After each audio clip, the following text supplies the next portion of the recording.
Thank you, Delegate Rasool. Next, we'll have Delegate Lee Carter, who will speak on his legislation on workmen's comp.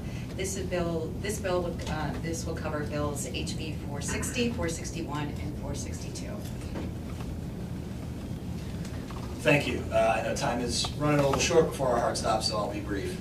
I think everyone instinctively understands that it's working people who put their bodies on the line day in and day out to make our country run. It's working people who are at risk of getting hurt on the job. And I think one of our most basic obligations is to make sure that when you get hurt at work, that you're going to be able to keep paying your bills. So for those of you that followed along during my campaign, you know that I had a personal experience with the Workers' Compensation Commission. You know that I found a lot of the cracks that people can fall through. And so yesterday I presented a package of 3 bills aimed at closing some of those loopholes that people fall through to make sure that when you get hurt at work, you're not going to get left behind. House Bill 460 was aimed at retaliation protection. Currently under Virginia law, you can be fired for getting hurt at work, and also because your employer doesn't like your tie.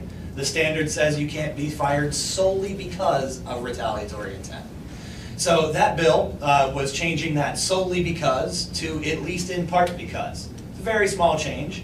It basically says, hey, if your boss is going to fire you, they have to have a reason that stands up on its own, not because of retaliation. 461 was aimed at making sure that employers don't drag on workers' comp cases for months and months and months without giving the injured employees the information that they need to be able to properly pursue their claim. And House Bill 462 was aimed at protecting 2 classes of workers. One would be people who work in Virginia, but they're remote employees of out-of-state companies.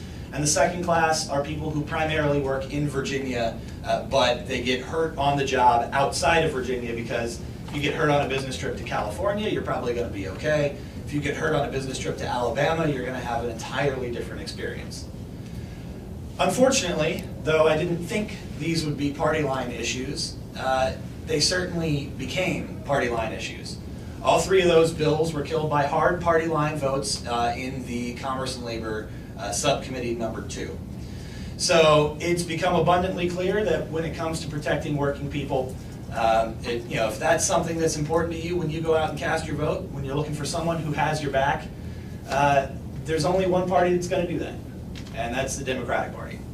So without further ado, I'm going to hand it back over to Delegate Ayala, because we are running a little short on time.